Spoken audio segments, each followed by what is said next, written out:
Decide कर लिया है कि अब वेट गेन करना है, लेकिन इस वेट गेन करने की जर्नी में हम कुछ ऐसे मिस्टेक्स कर देते हैं जो हमें पता नहीं होते, और उन्हीं मिस्टेक्स की वजह से वो प्रोसेस, वो जर्नी रुक जाती है और समझ नहीं आता कि वेट गेन क्यों नहीं हो रहा, गलती कहाँ हो रही है। आज इन्हीं मिस्टेक्स के बारे में बात करूंगा जिससे तुम्हारी वेट गेन करने की जर्नी कम से कम रुके और तुम्हें स्लोली रिजल्ट्स देखते रहें। ऑलराइट, सो बिना टाइम वेस्ट किए सबसे पहली मिस्टेक, अपनी प्रोग्रेस को ट्रैक ना करना। दिन भर की कैलोरीज, वेट मेजरमेंट और बॉडी कॉम्पोजिशन को ट्रैक करना बहुत ज़रूरी है। ये तुम्हें अकाउंटेबल रहने में हेल्प करता है। इससे तुम अपने लिए सेट की गई फिटनेस टारगेट की तरफ आगे बढ़ सकते हो। अपनी अप्रोच को ज़रूरत के हिसाब से एडजस्ट भी कर सकते हो। वेट मेजरमेंट, कैलोरीज और बॉडी कॉम्पोजिशन के चेंजेस को मॉनिटर करना तुम्हें बता सकता है कि क्या वर्क कर रहा है और क्या नहीं। ये डाटा तुम्हारे डाइट और एक्सरसाइज रूटीन में की गई चेंजेस को समझने में हेल्प करता है, जिससे तुम अपने वेट गेन करने के टारगेट की ओर सही पाथ पे रह सकोगे। Mistake number 2, not eating in calorie surplus. अगर तुम ये मिस्टेक कर रहे हो तो भूल जाओ। इसके बारे में मैंने अपनी पिछली वीडियो में बताया है, इस वीडियो के बाद ज़रूर देख लेना। Mistake number 3, poor nutrient quality. ऐसा तब होता है जब तुम अपनी कैलोरीज को पूरा करने की कोशिश करते हो अच्छे से, लेकिन तुम उन फूड्स को जो तुम कंज्यूम करते हो उनकी न्यूट्रिएंट क्वालिटी पे ध्यान नहीं देते। तुम फास्ट वेट गेन करने के चक्कर में ऐसे फूड्स को कंज्यूम करते हो जिनमें होती है एम्प्टी कैलोरीज। मतलब उस फूड को खाने से तो तुम्हें कैलोरीज तो मिल जाएगी, लेकिन विटामिन्स, मिनरल्स, फाइबर और प्रोटीन नहीं। नाउ ये एम्प्टी कैलोरीज के फूड्स खाने से तुम्हारा वेट गेन तो हो जाएगा, लेकिन तुम्हारी हेल्थ जो भी, इट्स वेरी इंपॉर्टेंट कि तुम न्यूट्रिएंट रिच फूड्स को ज़्यादा प्रायोरिटी दो। पर क्यों श्रेय? क्योंकि न्यूट्रिएंट रिच फूड्स तुम्हें प्रोवाइड करते हैं एसेंशियल विटामिन्स, मिनरल्स और बैलेंस न्यूट्रिशन। उसी के साथ सपोर्ट करते हैं अपने मसल्स के डेवलपमेंट को और अपनी ओवरऑल हेल्थ को। ना फोर्थ मिस्टेक है unbalanced diet. Balance diet mix होता है 3 मैक्रोन्यूट्रिएंट से, कार्ब्स, फैट्स और प्रोटीन।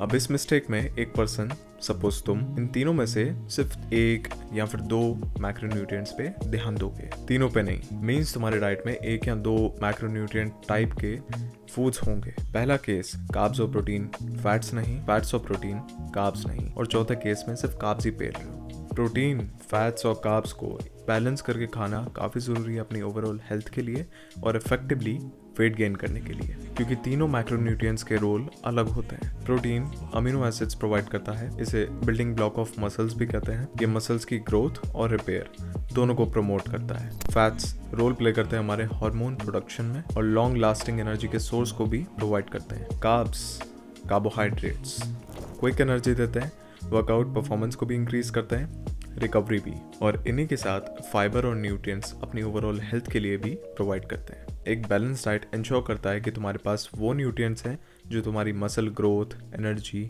और गुड हेल्थ को मेंटेन करने में हेल्प करते हैं। Mistake number 5, skipping strength training. Strength training बहुत ज़रूरी है क्योंकि हमारे मसल मास को बनने और मेंटेन करने में हेल्प करती है। बिना स्ट्रेंथ ट्रेनिंग के तुम वेट तो बढ़ा सकते हो, लेकिन ये मसल में नहीं, फैट में गेन होगा। स्ट्रेंथ ट्रेनिंग तुम्हारे मेटाबॉलिज्म, बोन हेल्थ, पॉस्चर और फंक्शनल फिटनेस को बेटर करने में हेल्प करती है। इसलिए स्ट्रेंथ ट्रेनिंग को अपने रूटीन में ऐड ना करना तुम्हारी फिटनेस जर्नी के इफेक्टिवनेस को लिमिट कर सकता है। Mistake number 6, impatience. Fast results की उम्मीद रखना एक कॉमन मिस्टेक है। फिटनेस में प्रोग्रेस करने में टाइम लगता है। पेशेंस की कमी की वजह से फ्रस्ट्रेशन भी हो सकता है और कोई तो अपनी जर्नी को बीच में ही क्विट कर देते हैं। बहुत ज़रूरी है कि तुम अपने प्रोग्रेस के लिए रियलिस्टिक एक्सपेक्टेशंस सेट करो और समझो कि सस्टेनेबल चेंजेस रिक्वायर करते हैं डेडिकेशन और कंसिस्टेंसी। 5 टिप्स जो तुम्हें पेशेंट रहने में हेल्प करेंगी। सबसे पहला है कि तुम अपनी प्रोग्रेस को ट्रैक करो। अब जैसे अभी बताया,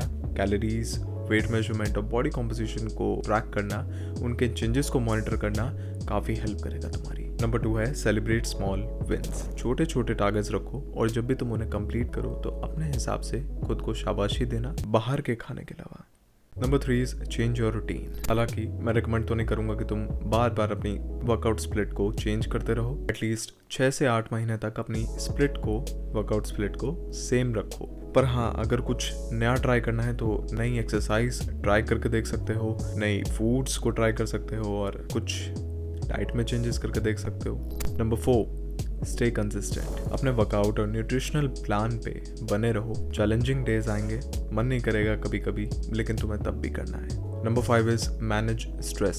स्ट्रेस तुम्हारे प्रोग्रेस को रोक सकती है। ऐसी चीज़ें करो जिससे तुम्हारी बॉडी में स्ट्रेस हार्मोन कम हो।